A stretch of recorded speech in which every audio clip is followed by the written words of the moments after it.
Admetus, by Emma Lazarus, to my friend, Ralph Waldo Emerson.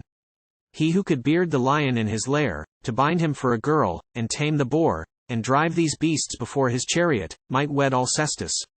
For her low brows sake, her hair's soft undulations of warm gold, her eyes' clear color and pure virgin mouth, though many would draw bow or shiver spear, yet none dared meet the intolerable eye, or lipless tusk, of lion or boar.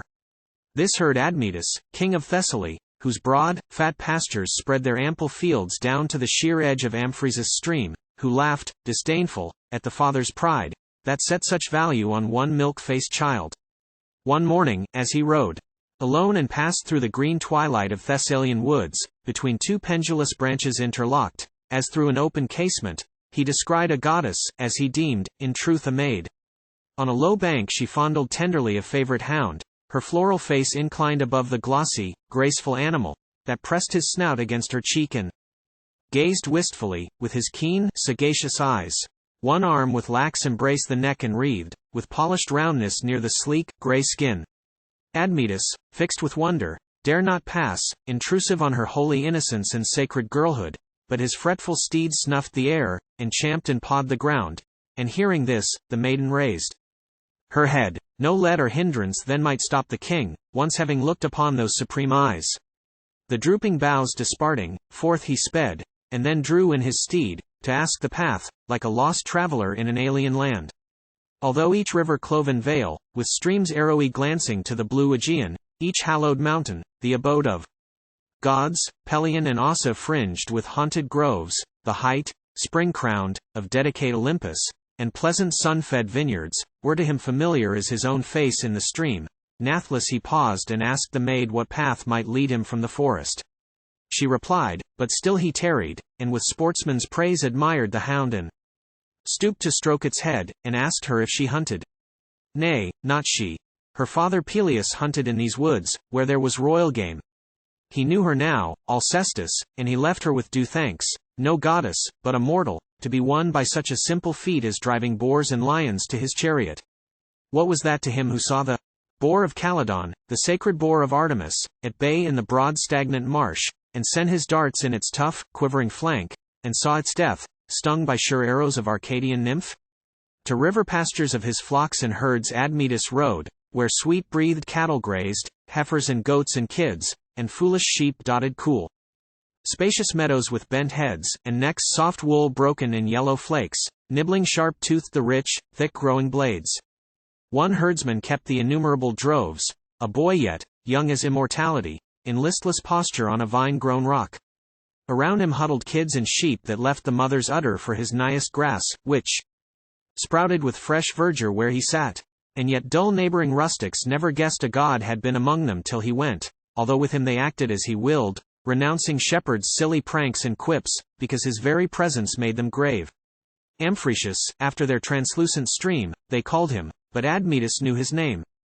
Hyperion, god of sun and song in silver speech, condemned to serve a mortal for his sin to Zeus in sending violent darts of death, a raising hand irreverent, against the one-eyed forgers of the thunderbolt. For shepherd's crook he held the living rod of twisted serpents, later Hermes' wand. Him sought the king, discovering soon hard by, idle as one. In nowise bound to time, watching the restless grasses blow and wave, the sparkle of the sun upon the stream, regretting nothing, living with the hour. For him, who had his light and song within, was naught that did not shine, and all things sang. Admetus prayed for his celestial aid to win Alcestis, which the god vouchsafed, granting with smiles. As grant all gods, who smite with stern hand, sparing not for piteousness, but give their gifts in gladness. Thus the king led with loose rein the beasts as tame as kine, and townsfolk thronged within the city streets, as round a god. And mothers showed their babes, and maidens loved the crowned intrepid youth, and men allowed worship, though the very god who wrought the wonder dwelled unnoted nigh, divinely scornful of neglect or praise. Then Peleus, seeing this would be his son, as he had vowed, called for his wife and child.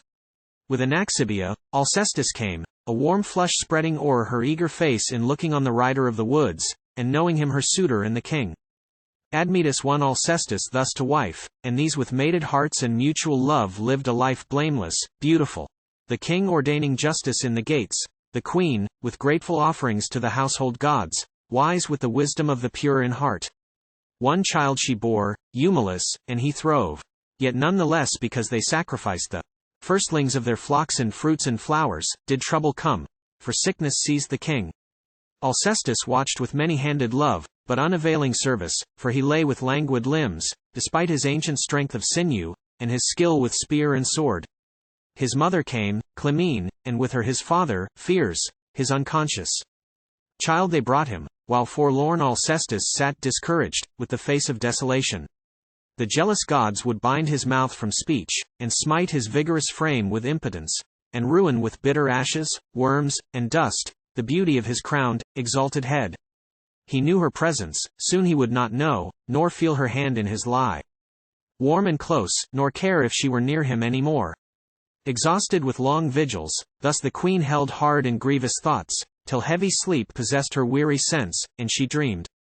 And even in her dream her trouble lived, for she was praying in a barren field to all the gods for help, when came across the waste of air and land, from distant skies, a spiritual voice divinely clear, whose unimaginable sweetness thrilled her aching heart with tremor of strange joy. Arise, Alcestis, cast away white fear. A god dwells with you, seek, and you shall find. Then quiet satisfaction filled her soul almost akin to gladness, and she woke. Weak as the dead, Admetus lay there. Still. But she, superb with confidence, arose, and passed beyond the mourner's curious eyes, seeking Amphrysus in the meadowlands. She found him with the godlike mien of one who, roused, awakens unto deeds divine. I come, Hyperion, with incessant tears, to crave the life of my dear lord the king. Pity me, for I see the future years widowed, and laden with disastrous days. And ye, the gods, will miss him when the fires upon your shrines, unfed, neglected die. Who will pour large libations in your names, and sacrifice with generous piety? Silence and apathy will greet you there where once a splendid spirit offered praise. Grant me this boon divine, and I will beat with prayer at morning's gates, before they ope unto thy silver-hoofed and flame-eyed steeds. Answer ere yet the irremeable stream be crossed. Answer, O God, and save. She ceased, with full throat salt with tears, and looked on him, and with a sudden cry of awe fell prone, for, lo! He was transmuted to a god, the supreme aureole radiant round his brow, divine refulgences on his face, his eyes awful with splendor, and his august head with blinding brilliance crowned by vivid flame. Then in a voice that charmed the listening air, Woman, arise. I have no influence on death, who is the servant of the fates. Howbeit for thy passion and thy prayer, the grace of thy fair womanhood and youth, thus godlike will I intercede for thee, and sue the insatiate sisters for this life. Yet hope not blindly. Loath are these to change their purpose, neither will they freely give, but haggling lend or sell, perchance the price will countervail the boon. Consider this. Now rise and look upon me. And she rose, but by her stood no godhead, bathed in light, but young Amphrysus, herdsman to the king, benignly smiling. Fleet as thought, the god fled from the glittering earth to blackest depths of Tartarus, and none might say he sped on wings ambrosial, or with feet as swift as scouring hail, or airy chariot borne by the flame-breathing steeds ethereal, but with emotion inconceivable departed and was there, before the throne of Aides. First he hailed the long-sought queen, stolen with violent hands from grassy fields and delicate airs of sunlit Sicily, pensive, gold-haired, but innocent-eyed no more as when she laughing plucked the daffodils, but grave as on fulfilling a strange doom. And lo, at Aides' feet, wrapped in grim murk and darkness thick, the three grey women sat, loose-robed and chapleted with wool and flowers, purple narcissi round their horrid hair. Intent upon her task, the first one held the tender thread that at a touch would snap, the second weaving it with warp and woof into strange textures, some stained dark and foul, some sanguine-colored, and some black as night, and rare ones white, or with a golden thread running throughout the web. The farthest hag with glistening scissors cut her sister's work. To these Hyperion, but they never ceased, nor raised their eyes, till with soft, moderate tones, but by their powerful persuasiveness commanding all to listen and obey, he spoke, and all hell heard, and these three looked and waited his request.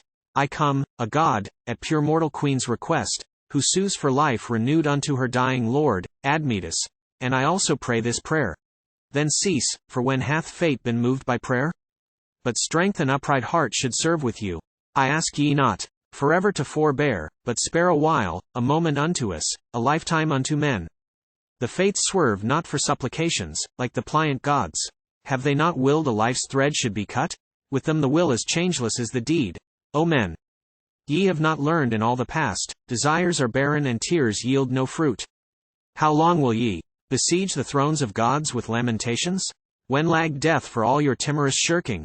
We work not like you, delaying and relenting, purposeless, with unenduring issues, but our deeds, forever interchained and interlocked, complete each other and explain themselves. Ye will a life, then why not any life? What care we for the king? He is not worth these many words, indeed, we love not speech. We care not if he live, or lose such life as men are greedy for, filled full with hate, sins beneath scorn, and only lit by dreams, or one sane moment, or a useless hope, lasting how long? The space between the green and fading yellow of the grass they tread. But he, withdrawing not, will any life suffice ye for Admetus? Yea, the crones 3 times repeated. We know no such names as king or queen or slave, we want but life. Begone, and vex us in our work no more. With broken blessings, inarticulate joy and tears, Alcestis thanked Hyperion, and worshipped. Then he gently, who will die, so that the king may live? And she, you ask? Nay, who will live when life clasps hands with shame, and death with honor? Lo, you are a god. You cannot know the highest joy of life, to leave it when T is worthier to die. His parents, kinsmen, courtiers, subjects, slaves, for love of him myself would die, were none found ready. But what Greek would stand to see a woman glorified, and falter? Once, and only once, the gods will do this thing in all the ages. Such a man themselves delight to honor, holy, temperate, chaste, with reverence for his demon and his god. Thus she triumphant to the very door of King Admetus's chamber. All there saw her ill-timed gladness with much wonderment. But she no longer mourn. The king is saved, the fates will spare him. Lift your voice in praise. Sing paeans to Apollo. Crown your brows with laurel. Offer thankful sacrifice. O queen, what mean these foolish words misplaced? And what an hour is this to thank the fates? Thrice blessed be the gods. For God himself has sued. For me, they are not stern and deaf. Cry, and they answer. Commune with your soul, and they send counsel. Weep with rainy grief, and these will sweeten you your bitterest tears. On one condition King Admetus lives, and ye, on hearing, will lament no more, each emulous to save. Then, for she spake assured, as having heard an oracle, they asked, what deed of ours may serve the king? The fates accept another life for his, and one of you may die. Smiling, she ceased, but silence answered her, what?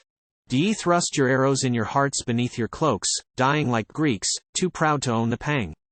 This ask I not, in all the populous land but one need suffer for immortal praise. The generous fates have sent no pestilence, famine, nor war. It is as though they gave freely, and only make the boon more rich by such slight payment. Now a people mourns, and ye may change the grief to jubilee, filling the cities with a pleasant sound. But as for me, what faltering words can tell my joy, in extreme sharpness kin to pain? A monument you have within my heart, wreathed with kind love and dear remembrances, and I will pray for you before I crave pardon and pity for myself from God. Your name will be the highest in the land, oftenest, fondest on my grateful lips, after the name of him you die to save. What, silent still? Since when has virtue grown less beautiful than indolence and ease? Is death more terrible, more hateworthy, more bitter than dishonor? Will ye live on shame? Chew and find sweet its poison fruits? What sons will ye bring forth, mean-souled like you, or, like your parents, brave, to blush like girls, and say, our fathers were afraid to die? Ye will not dare to raise heroic eyes unto the eyes of aliens. In the streets will women and young children point at you scornfully, and the sun will find you shamed, and night refuse to shield you. What a life is this ye spin and fashion for yourselves? And what new tortures of suspense and doubt will death invent for such as are afraid? Acastus, thou my brother, in the field foremost, who greeted me with sanguine hands from ruddy battle with a conqueror's face, these honors wilt thou blot with infamy? Nay, thou hast won no honors.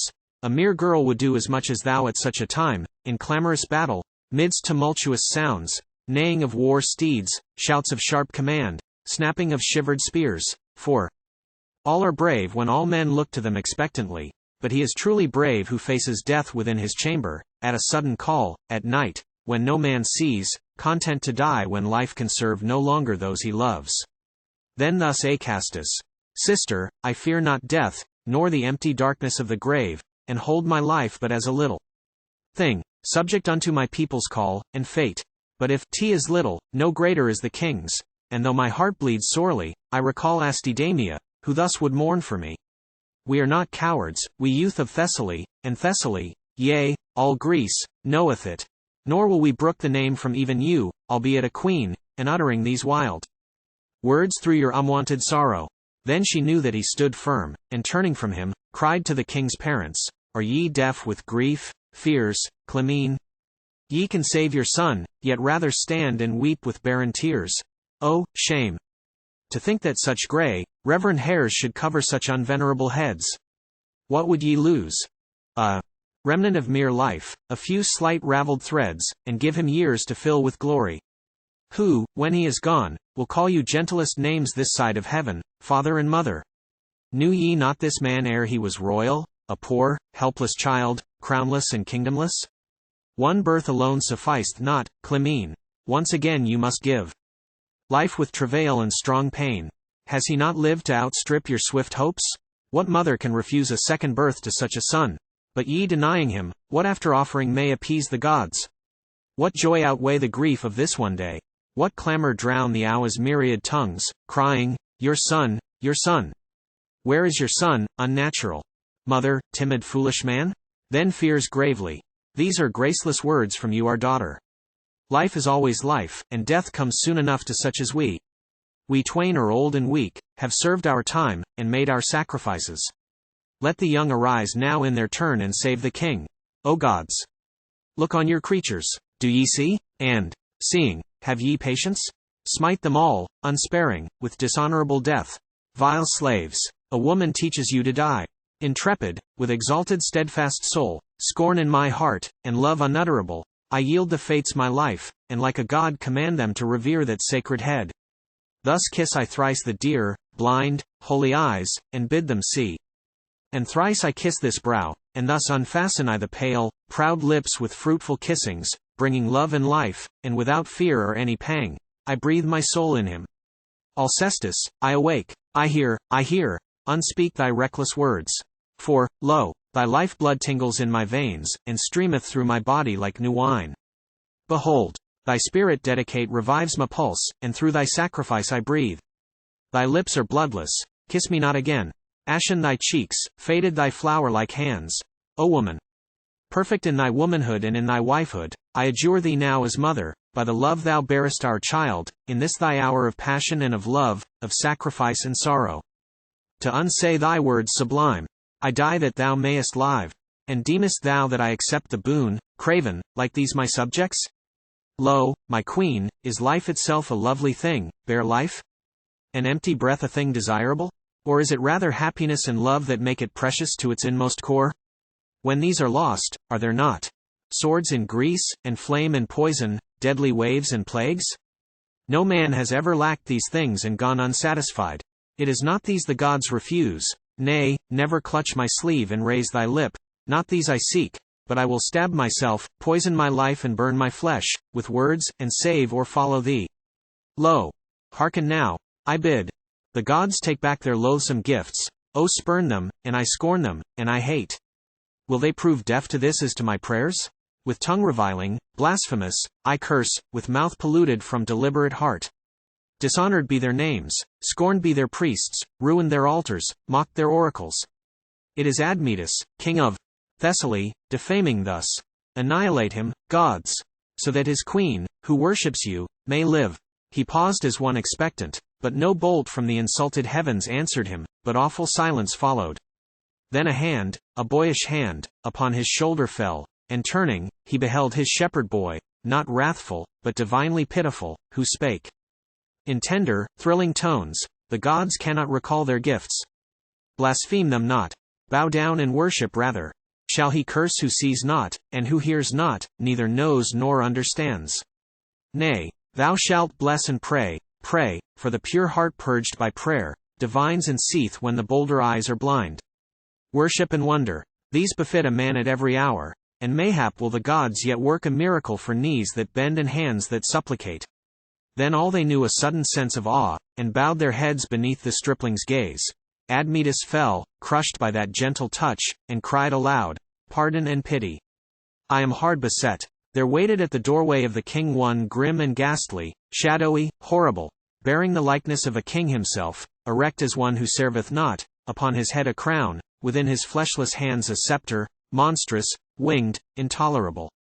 To him a stranger coming, 'neath the trees, which slid down flakes of light, now on his hair, close curled, now on his bared and brawny chest, now on his flexile, vine-like veined limbs, with iron network of strong muscle the wed, and godlike brows and proud mouth unrelaxed. Firm was his step. No superfluity of indolent flesh impeded this man's strength. Slender and supple every perfect limb, beautiful with the glory of a man. No weapons bare he, neither shield. His hands folded upon his breast, his movements free of all encumbrance. When his mighty strides had brought him nigh the waiting one, he paused. "Whose palace this? And who art thou, grim shade?" "The palace of the king of Thessaly, and my name is not strange unto thine ears, for who hath told men that I wait for them, the one sure thing on earth? Yet all they know, unasking and yet answered. I am death, the only secret that the gods reveal. But who are thou who darest question me? Alcestis, and that thing I dare not do hath found no name. Whom here awaitest thou? Alcestis, queen of Thessaly, a queen who wooed me as the bridegroom woos the bride, for her life sacrificed will save her lord Admetus, as the fates decreed. I wait impatient, eager, and I enter soon, with darkening wing, invisible, a god, and kiss her lips, and kiss her throbbing heart, and then the tenderest hands can do no more than close her eyes and wipe her cold, white brow, and urn her ashes and strew flowers above. This woman is a god, a hero, death. In this her sacrifice I see a soul luminous, starry. Earth can spare her not. It is not rich enough in purity to lose this paragon. Save her, O death. Thou surely art more gentle than the fates, yet these have spared her lord, and never meant that she should suffer, and that this their grace, beautiful, royal on one side, should turn sudden and show a fearful, fatal face. Nay, have they not? O fond and foolish man, naught comes unlooked for, unforeseen by them. Doubt when they favor thee, though thou mayest laugh when they have scourged thee with an iron scourge. Behold, their smile is deadlier than their sting, and every boon of theirs is double-faced. Yea, I am gentler unto ye than these. I slay relentless, but when have I mocked with poisoned gifts, and generous hands that smite under the flowers? For my name is Truth. Were this fair queen more fair, more pure, more chaste, I would not spare her for your wildest prayer nor her best virtue. Is the earth's mouth full? Is the grave satisfied? Discrown me then, for life is Lord, and men may mock the gods with immortality. I sue no more, but I command thee spare this woman's life, or wrestle with Alcestis. Wrestle with thee, thou puny boy. And death laughed loud, and swelled to monstrous bulk, fierce-eyed, with outstretched wings, and lightnings round his brow. But grave and firm, strong as a tower, Alcestis waited him, and these began to wrestle, and a cloud impenetrable fell, and all was dark. Farewell, Admetus and my little son, Eumelus, O these clinging baby hands. Thy loss is bitter, for no chance, no fame, no wealth of love, can ever compensate for a dead mother. Thou, O king, fulfill the double duty. Love him with my love, and make him bold to wrestle, shiver spears, noble and manly, Grecian to the bone, and tell him that his mother spake with gods. Farewell, farewell, mine eyes are growing blind, the darkness gathers. O my heart, no sound made answer save the cries of grief from all the mourners, and the suppliance of stricken Admetus. O have mercy, gods! O gods, have mercy, mercy upon us! Then from the dying woman's couch again her voice was heard, but with strange sudden tones. Lo, I awake, the light comes back to me. What miracle is this? And thunders shook the air, and clouds of mighty darkness fell, and the earth trembled, and weird, horrid sounds were heard of rushing wings and fleeing feet, and groans, and all were silent, dumb with awe, saving the king, who paused not in his prayer. Have mercy, gods! And then again, O gods, have mercy! Through the open casement poured bright floods of sunny light. The air was soft, clear, delicate as though a summer storm had passed away, and those there standing saw, afar upon the plain, death fleeing thence, and at the doorway, weary, well nigh spent, Alcestis, flushed with victory.